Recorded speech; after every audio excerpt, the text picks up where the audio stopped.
Europe 1, il est 22h16. L'invité d'Europe News avec Emmanuel Faux. Ce soir, Emmanuel, vous recevez le directeur de l'Action Europe-France du Secours catholique. Oui, bonsoir Laurence. Bonsoir. La situation des pauvres en France ne s'arrange pas. C'est ce que dit ce rapport annuel du Secours catholique publié aujourd'hui.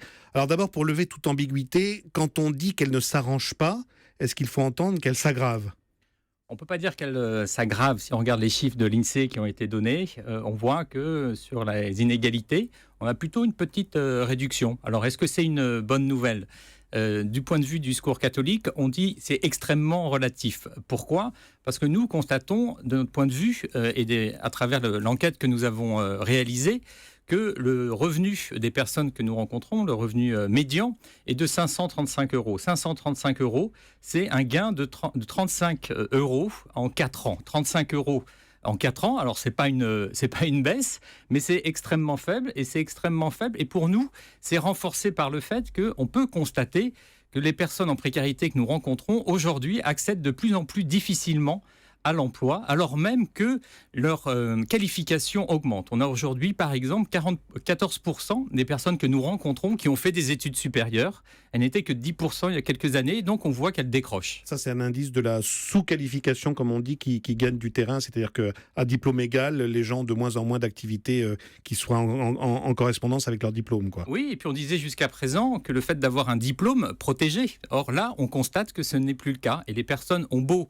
effectivement avoir des diplômes, ont beau essayer. Je pense à une personne qui a un jeune de 25 ans qui a passé un diplôme pour devenir enquêteur en sociologie. Et donc, alors ça rejoint un peu la question qu'on avait sur la mobilité.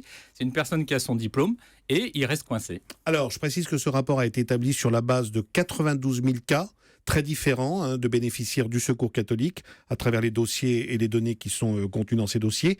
Et vous tordez le cou à une première idée reçue qui est quand même très en vogue depuis des années dans la société française, c'est que les inactifs de moins de 60 ans sont en grande partie des paresseux qui préfèrent rester chez eux et toucher le maximum d'allocations. Dans le détail, c'est pas ça du tout. Non, ça n'est pas ça du tout. Parmi les inactifs de moins de 60 ans, je vous remercie de me poser la question parce que c'est extrêmement important pour nous. Oui. On constate qu'il y en a 40% d'entre eux qui sont en incapacité, c'est-à-dire qu'ils ne peuvent pas travailler du fait de leurs problèmes de santé.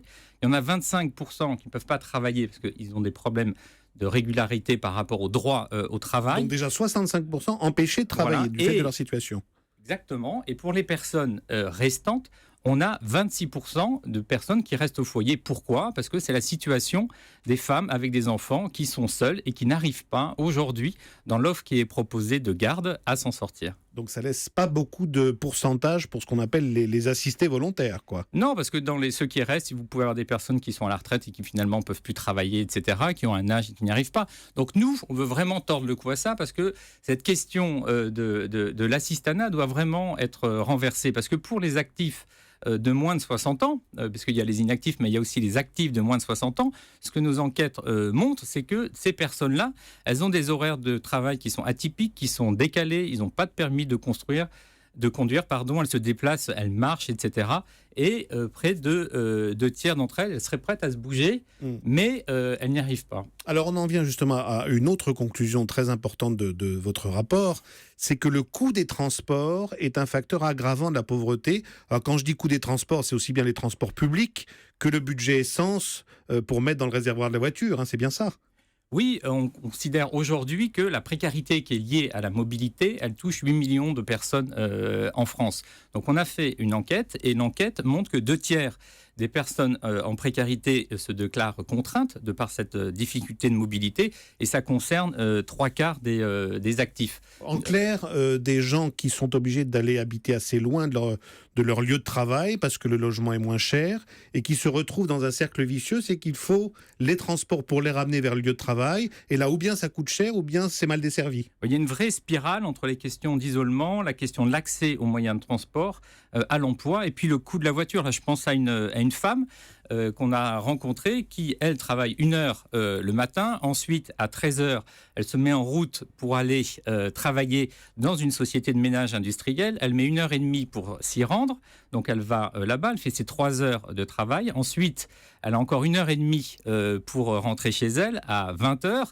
Elle ne peut pas se payer la voiture, sa voiture en panne, elle ne peut pas se payer des réparations. Avec ça, elle gagne 700 euros et 700 euros, ça reste toujours 300 euros en dessous du seuil de pauvreté actuel. Donc nous, on est vraiment témoins de ces personnes qui se battent au quotidien, ces personnes que certains pourraient penser comme fainéants. Pour nous, c'est des gens qui font l'ultra-trail des merdes au quotidien. Et puis on le disait, tous ceux qui n'ont pas le permis, qui n'ont pas les moyens de le passer. Oui, parce qu'aujourd'hui, on considère que le coût de l'accès au permis, c'est de disposer d'un minima 1 000 euros. Et je vous dis, nous, par exemple, on a un revenu médian qui est à 535 euros. Donc on a un décalage qui est extrêmement fort. Et encore 1 000 euros, c'est l'élève qui réussit du premier coup et qui n'a pas d'heures supplémentaires à faire avec son auto-école. Hein. Oui, exactement. Laurence, il y a aussi ce que dit Bernard Thibault, hein, l'ancien secrétaire général de la CGT, qui est votre délégué général aujourd'hui au Secours catholique. Il parle de double peine parce qu'il dit à la fois on est loin de son lieu de travail et le lieu où on habite n'est pas toujours bien desservi. Donc on a 2 fois un facteur de handicap. Oui, alors il faut quand même que je dise aux auditeurs que notre secrétaire général n'est pas l'ancien secrétaire général c'est un homonyme, pardon. C'est un homonyme, d'accord. De la CGT, mais il a raison, effectivement, puisque des personnes se retrouvant isolées souffrent déjà de cette solitude. Nous, on a constaté à travers cette étude que les personnes en précarité souffrent de l'isolement, de problèmes de santé, d'accès à l'emploi, d'alimentation. Elles ont même des difficultés pour faire des démarches administratives. Et donc, c'est des personnes qui, effectivement, connaissent aussi une extrême fatigue, parce que les temps de transport que je vous ai cités à travers l'exemple de Sophie tout à l'heure sont épuisants. Et donc, les gens se battent au quotidien. Mais ils arrivent à se décourager, parfois à se désespérer.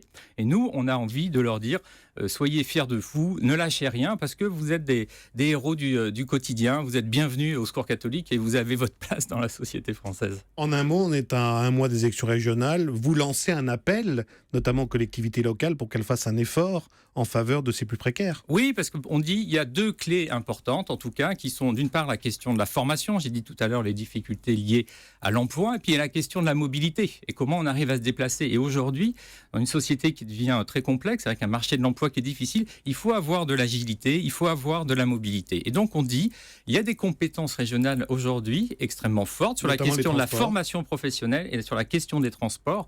On est à 1 mois des régionales. On aimerait bien que ça soit des sujets de ce type-là qui aujourd'hui font la cohésion et la vie sociale dans nos territoires, qui soient portés et que les régions s'en saisissent pour qu'on arrive tous à vivre ensemble et que les personnes en précarité puissent elles aussi contribuer comme elles le souhaitent. Appel lancé ce soir sur Europe 1. Merci beaucoup Laurence d'être venue.